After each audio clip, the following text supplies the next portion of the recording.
Lumberhaven official $5 challenge. What can we build for $5? Let's go. Okay, so here's the official rules.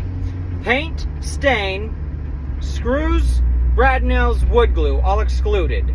Doesn't count as part of your $5. However, you cannot use free wood. You can't go get free wood off Marketplace. You can't use the coal rack at Lowe's or at Home Depot. This has to be repeatable and fair to everyone. Some Lowe's don't even have a coal rack, and others are going to find amazing things on the coal rack half off that might not be, that aren't available to other people, obviously, in their area, because coal rack is not consistent. Let's go. So my first stop on this $5 challenge, Dollar Tree. So I forgot the Dollar Tree is now $1.25 tree, but that's fine. And after tax came out to $1.36. So we still have $3.65. Let's go. Our one purchase from the dollar store, this welcome sign. Well, I forgot to show you the store we're at, but you see all the blue? We're at Lowe's. All right, guys, so from Lowe's, we got a fence picket. We have 1 foot of this 79-cent chain and a 34-cent S-hook. So at the dollar store, we spent $1.36. At Lowe's, we spent $3.61. Total, $4.97. We have 3 cents to spare. Let's get back to the shop. So here are the official materials of our $5 challenge. We got the welcome sign. We have the S-hook. I only needed 6 inches of chain, but Lowe's said I had to buy a foot, but it still worked out. So a foot of chain, 79 cents. The S-hook was 34 cents. The picket, $2.48 for a total of $3.61. And the welcome sign, $1.25 plus 11 cents in tax for $1.36. Came out to $4.97, so 3 cents to spare. So first thing we're gonna do is get that picket sanded down. And no, I'm not gonna tell you what we're building, so stick around till the end to find out. And no, it's not what you think it is. It's officially 9 o'clock. We got 1 hour to be loud, so this will be a $5 challenge build plus 1 hour to build. Forgot to film, my bad. So I got the board sanded down. Well, I cheated and used the planer. Anyway, cut a section off just big enough for that welcome sign. Now we're gonna rip the furry edges off. Next, we're gonna rip this board down to 2 strips that are 2.5 inches wide. Now our welcome sign doesn't need this whole board, so we're gonna cut this little strip off so we have that available real estate as well. So after a quick sanding of our welcome sign board, I'm going to use the router and put a slight round over all the way around the edge on both sides. Now, if you don't have a router, you can get the same effect by just working your sander over that edge. Slowly, carefully, watch your roundovers. Now, as I mentioned earlier, stain, paint, screws, brad nails, and glue don't count as part of your $5, so I'm going to use this sun-drenched oak outdoor, it is Australian timber oil. Pretty good stuff.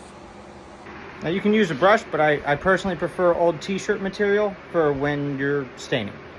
So we have set the length of cut to 11 inches to the stop block on the miter saw, and then we have set the miter saw to exactly 30 degrees. First thing we're going to do is cut a 30-degree angle on that.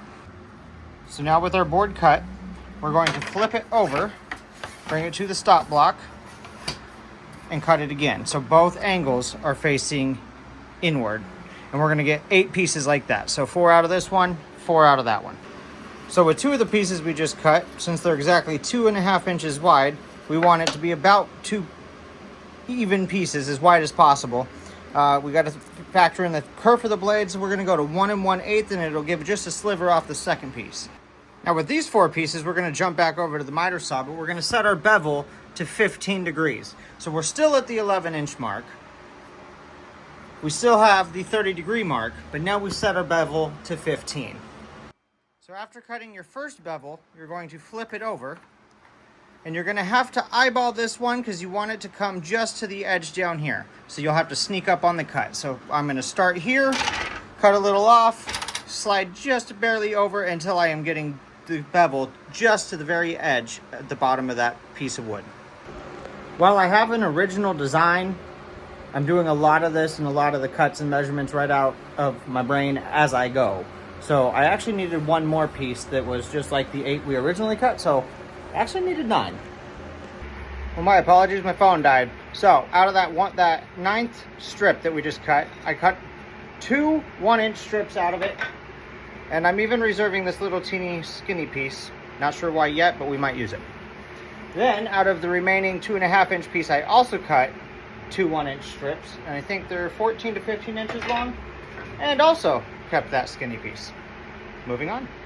So out of one of the 1-inch strips that was the 11 inches length, I then cut a dado about a 1/2 inch all the way through the middle, just like that. So through doing a dry fit, I realized I actually need to make the piece with the dado in it, the thickness of this shorter. So you can see I'm going to go cut that piece off right there. So these pieces took some trial and error, dry fitting, testing, dry fitting, testing, and I ended up with 4 6-inch pieces that I cut out of those 1-inch strips that we had left over. One 9-inch piece square stock from the 1-inch strips that we had left over. And then from what we cut off of the top of the signboard, I cut down to square stock a 13-inch piece. Now I'm pretty sure I have all the pieces I need cut, so here's the scrap left over from our single picket. You can see where the planer ate the knot out of my wood. A little upset about that, but turns out I didn't need it. Made it work. So this is our scrap. We're going to stain. Actually, I think I have one more dado to cut, and then we're going to stain, and then we'll assemble. So yes, we do have one more dado to cut, and it needs to fit the width of this chain, so I'm going to cut that dado now. I'm going to try and make it a little more tricky because I don't want the dado to go all the way through the edge. I kind of want it to just be a slot here. It will be completely hidden. So even if it doesn't look pretty, as long as it doesn't go through the end, you'll never see it. Kind of a duh moment. Don't use your table saw to do this. If you're going to use the table saw, cut off in like a 1/2 inch or 3/4 of an inch here. Cut a full dado, then glue the end back on. I'm going to use a router with a 3/4 inch mortising bit or whatever kind of bit this is. Straight sat slash mortising. A straight slat. Anyway, it's in the router. So don't use table saw. Duh. So like I said, doesn't need to be anything fancy because you'll never see it. So it's ugly as hell, and that's perfectly fine because all you'll ever see is this side. Now I'm gonna just hit all of the edges of these pieces and everything here quickly with the sander, and then I'm going to stain it all this darker moonlit mahogany color. So one final design change, the beveled mitered pieces I'm also going to do in the sun-drenched oak to match the sign plate. Now finally, with all of your parts and pieces gathered and stained, cut and ready to go, we move on to assembly. So the first thing we're going to do is take these 6 pieces and connect them at the miters.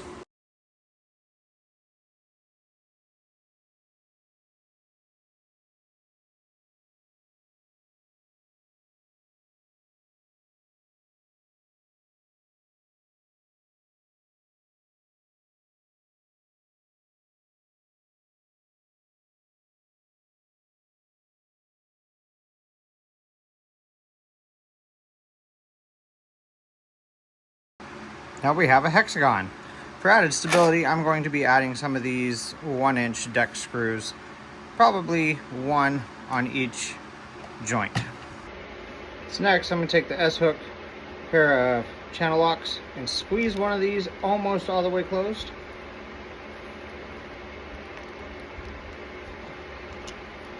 About like that. May have to adjust it, we'll check in a second. So after determining which side you want to be the top, and I'm going to use this side where I have the 2 screws, so they're face down, and then on these, actually, we're going to reverse that and use this as the top because the 2 screws are on the top. But from the sides, when this is on the ground, the screw is down there and not on the top. I'm then going to find the exact center point and then put a dot, maybe 1/4 to 1/2 inch on either side of that center point. So where those 2 lines intersect is the perfect center, and I'm going to use the fattest part of the hook that we squeezed to make my dots, or I'm going to use a center punch, and that's where I'm actually going to drill a couple holes. All right, so the one thing I did not consider when I was thinking this over is that this is an S, which means one of the sides is going to get in the way when I try to put it in. So I tried to take this side and bend it back out, but that was not working. So I then wedged this one open. I was using a couple pairs of pliers. So if anybody has a good way of bending or unbending S-hooks, because they're hard to bend, drop it in the comments. But I did get it to work, and our top slat with the dado in it is going to end up covering this, so for the most part. So I am going to be okay with this. Anyway, this slips right in. I can't do it one-handed. Anyway, there you go. So now you can see the hook in there. Now it's over there. And then this, like I said, we'll cover it kind of for the most part. Once it's on there, there's still clearly a hole right there. So obviously the twist-in hooks would be better, but I did look at those and they would have taken us above our $5. So in the future, that's how I will make these, and I will just make it a $6 sign. Anyway, moving on. So what I'm going to do next with these two of these 6-inch 30 degree pieces and this dadoed piece, I'm going to take these and attach them just like this on both sides. So the other one will go like that. And I just figured out that it's the easiest to do that with CA glue and brad nails. Not trying to do the wood glue and brad nails, but it's connected. So now our other 6-inch 30 degree mitered pieces are going to go like this. And this flat edge is going to go onto the outside. You get the idea. Right there. And now we end up with this. So now using our 13 by 1¼ inch wide piece, which is just a little bit wider than the frame here, we're going to give it a hat. So now we're going to set this aside, put it over here with our hexagon, and we're going to attach our sign. Now this is from the dollar store. It does have adhesive on the back, but I am most definitely still going to CA glue it on there, because that adhesive from the dollar store, I promise you, will not hold. Now with the welcome sign attached to the wood and done, I need to figure out where we're going to put the chain holes. So I think I'm going to do one right here and one right there. It's not exactly the same distance from the ends, but close enough.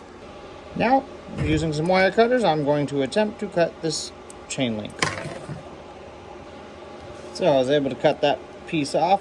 Using the straight piece from this link, I'm going to put a bend into this, stick it through the hole that we cut in our wood, and then tighten it down so it can't come out. So after connecting the chains, I then took the top and bent a hook into the top of each chain, lined it up, and then cut a hole in the top of the hat on the frame. Again with the phone dying. Anyway, took that top piece that we put the groove inside of to cover up the screws. Like I said, won't be able to see that ugly groove from the outside. And here we are. Woo! Now we'll set the welcome sign aside, and we're going to attach those feet, those beveled mitered pieces that are a lighter color. We're going to attach them to the bottom of the hexagon. So now with our feet attached, we're going to put the hook in and attach the welcome sign to the top. And our $5 build is complete. Oh, not quite. I'll probably go through and stain up the holes where the screws are. But for my $5 challenge, I like it.